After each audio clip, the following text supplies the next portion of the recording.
ఇప్పుడే ఎంపీ గారు ఒక మాట చెప్పారు. పింగళ వెంకయ్య గారి పేరుతో మెడికల్ కాలేజ్ పెట్టమని. తప్పకుండా ఆ పేరు మారుస్తాం, ఆయన పేరు పెడతామని మరి ఒక్కసారి మీ అందరికి హామీ ఇస్తున్నా. భావి తరాలకు ఒక స్ఫూర్తి ఉండాల్సిన అవసరం ఉంది. ఆ స్ఫూర్తి ఈ దేశాన్ని ముందుకు తీసుకుపోతుంది. ఇలాంటి కార్యక్రమాలు చేస్తూనే ఇక్కడికి వచ్చినప్పుడు ఈరోజు ఈ కార్యక్రమం నాకెంతో మనసుకు దగ్గరుండే కార్యక్రమం. నేను సమైక్య ఆంధ్రప్రదేశ్లో 1998లో క్లీన్ అండ్ గ్రీన్ ప్రోగ్రాం పెట్టాను. ఆ రోజు కార్యక్రమం పెట్టి ఆ కార్యక్రమాన్ని జయప్రదంగా తీసుకుపోతూ ప్రతి వారం నెలకొక్క రోజు రెండో శనివారం ఎవ్వరూ పనిచేయక్కర్లేదు, పిల్లల దగ్గర నుంచి పెద్దలు ఉద్యోగస్తులందరూ కూడా క్లీన్ అండ్ గ్రీన్ ప్రోగ్రాంలో పార్టిసిపేట్ చేయాలని చెప్పాను. అది నా పట్టుదల. మనుషులందరం కూడా కష్టపడుతున్నాం, ప్రశాంతమైన వాతావరణం కావాలని కోరుకుంటాం. కానీ అలాంటి ప్రశాంతమైన వాతావరణాన్ని క్రియేట్ చేసుకోకుండా ఎక్కడికక్కడ ఇప్పుడే వారు చెప్పినట్టు చెట్లు నరికేయడం, చెత్తంతా తీసుకొచ్చి రోడ్డు మీద వేయడం, ఒక బాధ్యత రాహిత్యంగా ప్రవర్తించిన రోజున నేను ఈ కార్యక్రమానికి శ్రీకారం చుట్టి ఆ రోజు పనిచేశాం.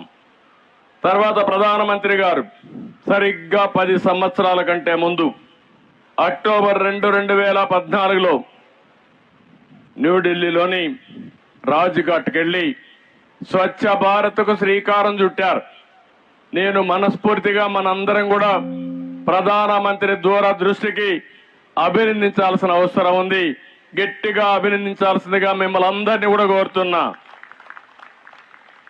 ఎందుకంటే భారతదేశం 140 కోట్ల జనాభా. మన ఆరోగ్యం అంతా కూడా మనం నివసించే ప్రాంతాల మీద, మనం తాగే నీళ్ల పైన, మనం తినే తిండి పైన ఆధారపడుతుంది.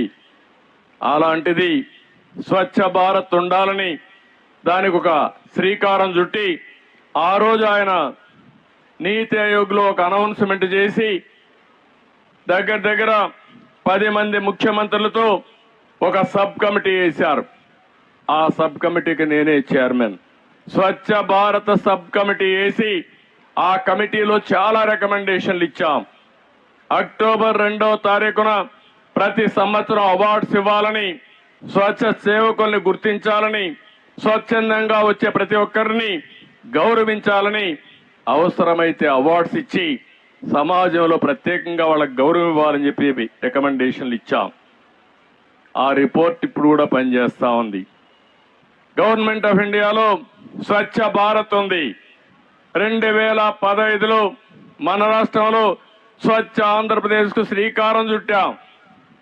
2019 వరకు మీరు చూస్తే రోడ్ల పక్కన ఉండే డివైడర్లు కూడా పెయింట్లు వేసి ఆహ్లాదకరమైన వాతావరణం తీసుకొచ్చాం. పార్కులు అభివృద్ధి చేశాం. ఎక్కడ కూడా ఇబ్బంది లేకుండా చేశాం. కానీ 19 నుంచి వచ్చింది ప్రభుత్వం, భూతం మారిగా పడింది రాష్ట్రంలో. మొత్తం వ్యవస్థనన్నీ కూడా చిన్నాభిన్నం చేశారు, మామూలుగా చేయలేదు. ఇప్పుడే నేను మీ ఊర్లో వచ్చాను. ఎక్కడ చూసినా చెత్త కుప్పలు కుప్పలుగా, అడవులుగా పేరకపోయింది. కొత్త అడవులు తయారైపోయినాయి. అక్కడనే మీరు వస్తున్నారు, అక్కడనే మన పిల్లలు ఆడుకుంటున్నారు. ఇంకా వాళ్ళ ఆరోగ్యం ఏ విధంగా బాగుంటుంది మీరు చెప్పమని అడుగుతున్నా. నేను ఆ రోజు ఒక పని పెట్టాం.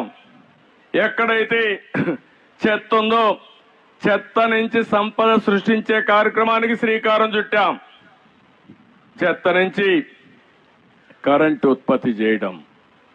ఒకవేళ ఎక్కువ చెత్త లేకపోతే, వైబిలిటీ లేకపోతే గ్రామీణ ప్రాంతాల్లో ఇలాంటి చెత్త నుంచి సంపద సృష్టించేది కాంపోస్ట్ ఎరువులు క్రియేట్ చేయడం, ఆ కాంపోస్ట్ ఎరువుల్ని మళ్ళీ పంటలకు ఉపయోగించడం, ఇలాంటి కార్యక్రమాలు చేసి ఎక్కడ కూడా చెత్త కూడా వేస్ట్ చేయకుండా మళ్ళా అవసరమైతే రీసైక్లింగ్కి వెళ్ళాం. ఇప్పుడే ప్రసాద్ గారు కొన్ని విషయాలు చెప్పారు.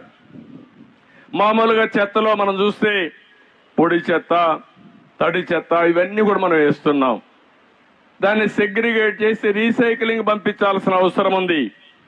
అవసరమే డెబ్రీస్ మనం కొట్టి గోడలన్నీ కూడా ఇచ్చేసినప్పుడు అది ఎంత ఎత్తకపోయి రోడ్డు మీద వేస్తే ఆ రోడ్డు అంతా కూడా అధ్వానంగా ఉండే పరిస్థితి వస్తుంది.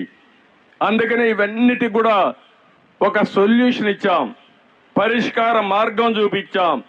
స్వచ్ఛాంధ్రప్రదేశ్ స్ఫూర్తితో మనం ముందుకు పోయాం. మీరు చూస్తే వారు చల్లపల్లిలో ఓడిఎఫ్ చేశారు.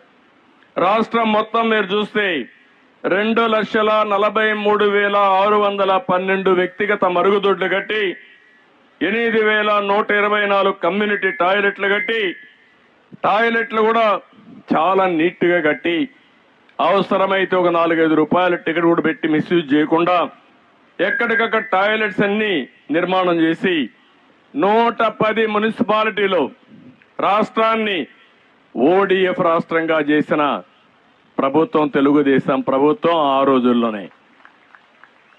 అలాంటి ఓడిఎఫ్ చేసినాక ఓడిఎఫ్ ప్లస్కి వెళ్ళాలి. అక్కడే సమస్యలు క్రియేట్ చేశారు. ఈ రోజు ఈ విధంగా చెత్త చూస్తే రాష్ట్రం మొత్తం 85 లక్షల మెట్రిక్ టన్నులు కుప్పలు కుప్పలుగా గుట్టలు గుట్టలుగా చెత్తంతా పేరకపోయింది. నేను ఇప్పుడే మా మంత్రిని అడిగా, నారాయణ గారు ఎన్ని రోజులు పడుతుందని అడిగా. సార్ 2 ఏళ్లు పడుతుంది అన్నాడు. 2 ఏళ్లు పడితే మనం పనిచేసినట్టు కాదు. 365 రోజుల్లో మొత్తం చెత్తంతా క్లీన్ చేసే బాధ్యత మీకు అప్పచెప్తున్నానని నారాయణ గారికి ఇప్పుడే ఆదేశాలు ఇచ్చాను. అంటే గడిచిన ప్రభుత్వం పేర్చిన చెత్త ప్రభుత్వం 85 లక్షల మెట్రిక్ టన్నులు ఇంకా మిగిలింది. మీకు కోపం రాలా? ఇంకా వాళ్ళు సిగ్గు లేకుండా రోడ్డు మీద మాట్లాడుతూ ఉంటారు. అందుకే ఆ రోజు చెప్పా, ఎన్నికల కంటే ముందు చెత్త ప్రభుత్వం అని. చెత్త మీద పన్నేశారు కానీ చెత్త మాత్రం తొలగించలేదు. ఇంకా ఒక మాట చెప్పాలంటే ఎంత చెత్త ప్రభుత్వం అంటే చెత్త తొలగించకుండా చెత్త మీద పన్నేసి కావాలని ఆ చెత్త తీసుకొచ్చి మన షాపుల ముందు వేసే పరిస్థితికి వచ్చారు. అందుకే నేను ఒక మాట చెప్పాను, చెత్త మీద ప్రభుత్వం వేయడం కరెక్ట్ కాదు. అందుకే ఈ రోజు అనౌన్స్ చేస్తున్నా, ఎక్కడ కూడా చెత్త మీద పన్నేయడానికి వీలు లేదు, రద్దు చేస్తున్నాం. ఈ రోజు నుంచి ఎక్కడ కలెక్ట్ చేయొద్దని మా మంత్రులకు వాళ్ళకి ఆదేశాలు ఇస్తున్నాను. నెక్స్ట్ కేబినెట్ లో పెట్టి అది కూడా ఆర్డర్స్ కూడా ఇష్యూ చేస్తాం.